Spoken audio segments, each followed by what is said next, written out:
Hello, lovely people. Welcome to Ari Talks About Music. I'm Ari, and today I'll be reviewing the new 21 Pilots album, Breach. Breach is the eighth album from the American alternative rock duo 21 Pilots, who are a band that I do feel all too familiar with at this point, given that, like many people, I did go through quite the phase with this band when I was younger. But despite having such an intense period of being so into them, I think that they are one of those rare bands that I think actually hold up really well, even when you listen to them as an adult, given that I think that many of their previous albums are incredible, and even much of their new stuff as well is also among their absolute best. In particular here with Breach being an album that I was very excited to listen to, given that it is the grand finale, the conclusion to the big story that they've been telling since pretty much Blurry Face around 2015. Although I do feel like that things didn't really get started until their 2018 album Trench, which is my absolute personal favourite of theirs, as well as definitely their most grand and epic, and the one that is, I think, the most lore heavy. Although having said that, the lore isn't something I'm going to talk that much about in this video, mainly just for two reasons. First of all, that it is just so big and so extensive and will literally be here all day talking about it, but also just that I'm not really quite that up to date with all the newer developments. Back when I was about 17, I knew just about everything there was to keep up with this band, but recently they have obviously just been less of a priority for me, so I'm just not all that familiar with all of the new stuff in the lore. And so for that reason, I just don't think that much of the newer stuff is really all that worth talking about for me, as I'm much more focused on just the actual music itself, which thankfully I think is something that this album, as expected, does incredibly well, as I think that they deliver some of their absolute best writing and performances yet, as well as of course having Paul Meany on production, who always does an amazing job at 21 Pilots albums. The opening song City Walls I think is just a textbook 21 Pilots song in the best way possible. You have that very smooth but still somewhat gritty production, and of course the incredible drum performances as well from Josh Dun. I do also really like Tyler Joseph's half rapping, half singing vocal style, especially in the moments in the song where he does get a lot more passionate, which is something that I think he consistently does so well across all of 21 Pilots albums. I do think that it was quite an interesting choice to put this song right at the beginning of the album. Given the subject matter and the lyrics, it does seem to be pretty much the ultimate conclusion and the final showdown between Tyler and Nico, which, as well as it sounds great musically as the opening song, I think lyrically it did take a while for me to realize why they decided to do it like that. But I think when you look at the ending of the album, which is something that I'll obviously get to later, it does make a lot more sense why they decided to do it like this. And then just briefly at the end of the song, you have this nice little callback to the song Holding On To You, which I think is really cool, given that it's one of my personal favorite 21 Pilots songs, and just having that little reprise of it effectively I think is pretty cool. After that, I feel like Raw Fear does feel like just a little bit of a come down given how strong the opening song was, but I still do like everything that it does bring to the table. I do particularly love the bridge being a very epic moment that does just feel really cool. And all around, I think this is just a really solid track that's only flaw is really coming after such an amazing song, which does make it feel a lot more underwhelming than it actually is. I do love the song Drum Show for the sense of darkness that it has, as it does take the album into a much more serious tone. As you would expect from the song's title, I think the drumming is absolutely fantastic, and I also do absolutely love the bass being the driving instrument on this track too, as I think that this song does manage to deliver some of the absolute best bass grooves that I've ever seen 21 Pilots do. And then for the first time ever on this song, we actually have Josh Dun on vocals as he delivers a pretty good bridge. It's a moment that the first few times I heard it, I was absolutely in love with it purely because of how much of a novelty it was. And as much as it is still a reasonably good moment on the song, I've definitely come to realize that the novelty of having Josh Dun on vocals has worn off a little bit on more recent listens, especially then after the bridge when Tyler Joseph takes back over on the vocal responsibilities. I think that, and I mean this in the nicest way possible, but he does just kind of completely wipe the floor with Josh's performance, especially just with that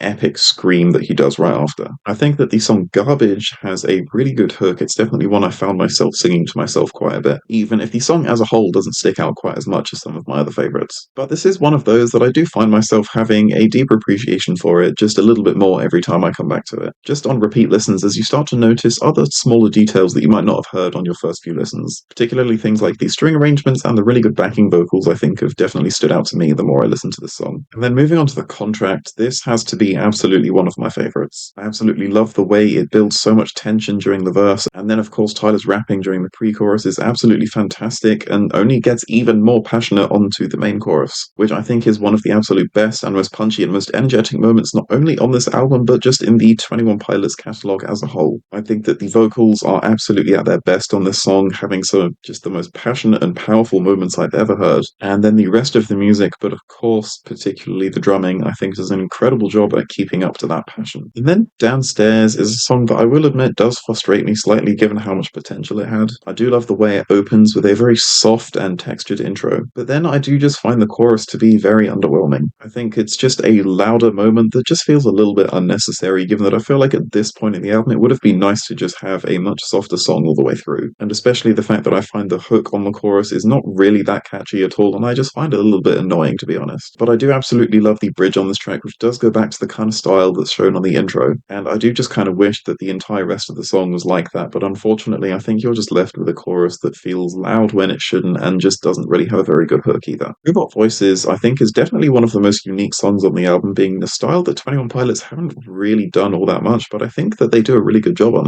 this particular song. On the whole, I just find each part to be really fun and catchy, and I think that the song as a whole is just really well paced and really well structured. The vocals are a lot less passionate on this song, which, as much as that's something I do love about all of the other songs on the album, I like how they're not quite as much in your face, and they really give a chance for just the rest of the music to really speak for itself for how good it all is, especially just with the slight hints of that disco influence that's present on this track. I think is really cool. And then Center Mass is just another song that I think shows off Josh Dunn's incredible ability on the drums, being I think one of his punchiest performances on the album, as well as just everything else on this song, from the synths to the vocals also being at their absolute best, with again the vocals on the song also taking just a little bit more of a back seat, but still I think being one of the best aspects when you're really listening out for it. Cottonwood is a song that doesn't particularly stand out to me in any major way, but it's one I have found myself enjoying a lot more on repeat listens, so I can only imagine it's one that will continue to grow on me as I listen to the album even more, which I think is a pretty normal thing to happen for songs like this that just feel a lot more bland on the surface, but there's actually a lot going on when you're really listening out for it. Most notably on this particular song, I do just love the very spacious atmosphere that's created, which I think is something that this song does above pretty much all else on the album. One Way, I think, is just another really fun track, again with that very slight disco influence, although I think that it's not quite as prominent on this one as it is on Robot Voices. The vocals on this song, as repetitive as they can be, I think are still done really well, as I think it's still interesting to see Tyler try out a lot of new styles that he's not done before and mostly does do them really well. And then Days Lie Dormant, as pointed out by Josh, is a pretty big vibe change from One Way, but in a way that I actually think that they pull off really well. I think even though One Way is a much more chill song, it still feels like it's alluding to a more lively kind of atmosphere, which Days Lie Dormant then absolutely does deliver, and then even builds slightly on the very subtle disco tendencies of One Way, although despite building on that, it does take the sound in a whole nother direction, which I also think sounds really good. Then Tally, I think, just does a great job at keeping that momentum going with such a great intro. I think that a lot of the electronic sounding effects are blended in so well on this song, as well as Tyler's fantastic rap verses, I think being some of the best he's done on the album. And I think on the whole it does just make this song one of the most fun and energetic songs on the project. And then finally you have the closing song Intentions, which at first did take quite a while for me to really get why this song is at the end like that, given that in the past I've been so used to them always ending their albums with these very grand epic finishes, but this one is quite the opposite of that, being a song that's only about 2 minutes long and also is just one of the most low-key and subtle moments on the whole album, which at first I found really off-putting, not only because I thought it was a weird way to end an album, but not only to end the album but to end the entire story that they've been telling for 10 years with a song that's this low-key. I thought was just a really weird thing to do, but like I said, the more I've listened to it, the more I've come to appreciate why they've ended the album like this, given that I feel like a much more grand and epic ending I think would have just been too obvious, and sometimes it's just nice to give it something a lot more subtle, especially like I mentioned earlier with the opening song City Walls kind of delivering that epicness that you would have wanted the ending song to have. And to be honest, now that I've listened to the album quite a few times, I wouldn't have it any other way, and I just find the overall structure and pacing of the whole album to have been done so well. And I do just think that this album on the whole is a great ending to The Law, and I'm just really excited to see kind of what they do next after this album, just given how massive The Law has been to the band's identity over the last few years. But I think that this just gives them the opportunity to take their sound and their style as a whole in a completely different direction, as there really are no limits to the kind of things that they might try and do next. But on the whole, I really am just glad to see such a satisfying ending to this long and insane story that I don't even fully understand at this point. But it's something that now that it's over, I'm sure I will go back and try and educate myself on exactly everything that's happened over the last 2 albums, which is more the kind of region where I start to get unfamiliar. But despite that, I'm still glad that if nothing else, the musical element is still there, as I think that Breach is definitely one of my favourites of theirs so far, and which is why I'll be giving it an 8 out of 10. Thank you so much for watching this review. Please be sure to listen to this album yourself and tell me your thoughts below.